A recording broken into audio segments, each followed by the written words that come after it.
최근 뉴스에서 마약 관련 뉴스들이 많이 나오고 있죠. 대법원에서 2023년 3월 16일에 그 마약류 불법 거래 강제에 관한 특례법 위반 사건 판결 선고가 있어서 내용을 소개해 드리겠습니다. 일단 사실관계를 먼저 요약을 해서 말씀을 드리죠. 사실관계를 보겠습니다. 경찰이 공소 외인, 이 사건 피고인이 아닌 자, A라고 하죠. A에 대하여 유효기간이 2019년도 3월 31일로 된 영장을 발급받아서 그의 휴대전화 메신저 계정에서 피고인의 메시지 정보를 취득하였어요. 이후 경찰은 2019년도 4월 8일, 유효기간이 3월 30일인데 2019년 4월 8일 날 A의 휴대전화 메신저에서 대마 구입 희망 의사를 밝히는 피고인의 메시지를 확인을 했어요. 그 이후에 경찰이 마치 A인 것처럼 위장수사를 했고 2019년도 4월 10일 날 피고인을 현행범으로 체포해서 B의 휴대전화를 비롯한 수집품을 영장 없이 압수한 다음 2019년도 4월 12일 사후영장을 발급받았습니다. 자, 이 사건의 쟁점은 형사소송법 제215조에는 압수수색 영장의 유효기간을 밝히도록 되어 있는데 과연 그 의미가 무엇이냐? 영장 집행 종료 후에 다시 압수수색할 필요가 발생하는 경우가 있습니다. 그 경우에 영장의 유효기간이 남아있다면 다시 사용할 수 있는지, 그리고 위법하게 취득한 증거를 기초로 한 체포 및 압수가 과연 위법한지, 이러한 사항들이 이 사건의 쟁점인데요. 일단 판결 내용을 한번 보시죠.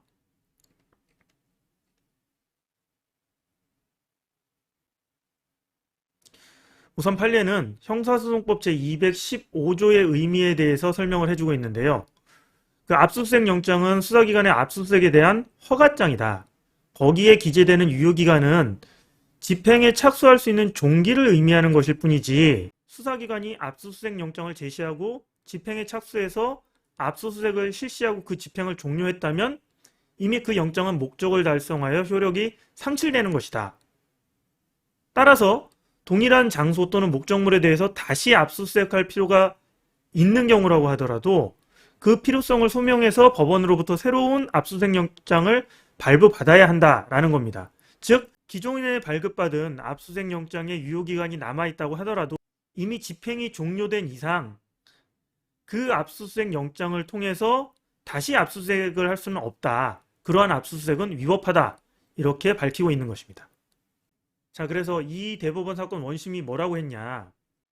경찰은 2019년도 3월 5일 피의자가 공소 외인 A로 혐의 사실이 대마 광고 및 대마 매매로 압수할 물건이 피의자가 소지, 소유, 보관하고 있는 휴대전화에 저장된 마약류 취급 관련 자료 등으로 유효기간이 2019년 3월 31일로 된 압수수색 검증영장을 발부받았어요.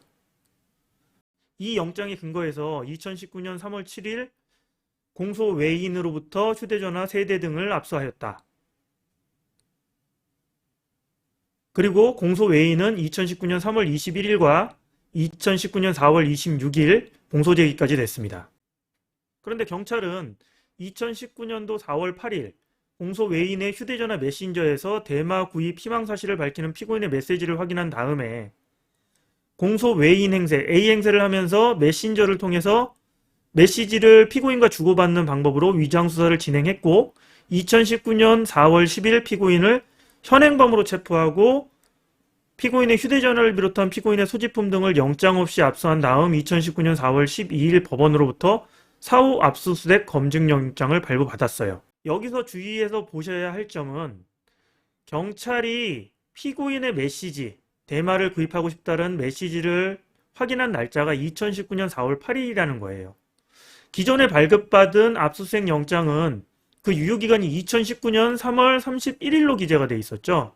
그래서 그 이후에 피고인이 A의 휴대전화로 대마 구입을 하고 싶다라고 메시지를 보냈는데 그걸 근거로 해서 이후에 피고인에 대한 체포, 현행범 체포와 압수수색이 진행이 되게 됐다는 겁니다. 그래서 대법원은 피고인이 보낸 메시지, 이 사건 메시지라고 판결에는 나와 있습니다. 이 사건 메시지를 보낸 2019년도 4월 8일경까지 경찰이 이 사건 영장의 집행을 계속하고 있었다고 볼 만한 아무런 자료가 없다. 오히려 3월 21일 날 A가 공소 제기까지 됐다. 그래서 그 무렵에는 영장의 집행을 종료한 것으로 보인다. 그래서 피고인이 2019년 4월 8일 보낸 메시지를 압수수색하는 데 있어서 이 사건 영장을 사용할 수가 없고 영장 없이 압수가 된 것이기 때문에 이 사건 메시지를 압수한 것이 위법하다라는 거죠. 그런데 그 이후에 피고인을 현행범 체포하고 압수수색한 건 뭐에 근거한 것이었죠? 그 이전에 위법하게 수집된 2019년도 4월 8일자 이 사건 메시지 압수를 통해 가지고 그 이후에 일련의 과정들이 진행이 되게 된 거죠.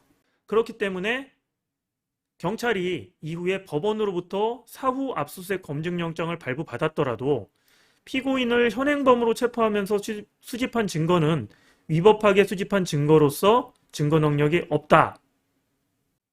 라는 것이 원심의 판단이었고 이에 대해서 검사가 상고를 제기하였지만 대법원도 동일한 결론을 내렸습니다. 그래서 피고인에 대하여 무죄가 선고된 판결이 확정이 되었습니다. 이 사건과 같이 마약류 관련 사건들은 단순히 단독 범행으로 진행되는 경우는 매우 드물고 공범이 있는 경우가 많은데요. 공범에 대해서 압수수색 영장을 발급받아서 그 공범의 휴대전화라든가 소지품을 압수수색을 하고 거기에 기해서 그 이후에 다시 구매자들이 이 사건처럼 연락을 한다든가 그게 다시 수사의 단서가 돼서 진행되는 경우가 많은데 거기에 대해서는 별도로 압수수색 영장을 받아야지 적법하고 그렇지 않으면 그 이후에 진행된 수사라든가 체포라든가 이런 것이 전부 다 위법하게 판단될 수 있다라는 점을 기억해 두시고요. 만약에 유사한 내용으로 수사나 압수수색을 받으신 경우 그래서 공소가 제기되신 경우라면은 일련의 수사 과정들이 적법 절차에 의해서 진행됐는지를 변호사의 조언을 얻어서 꼼꼼하게 확인하실 필요가 있다라는 조언을 드리겠습니다. 이상입니다.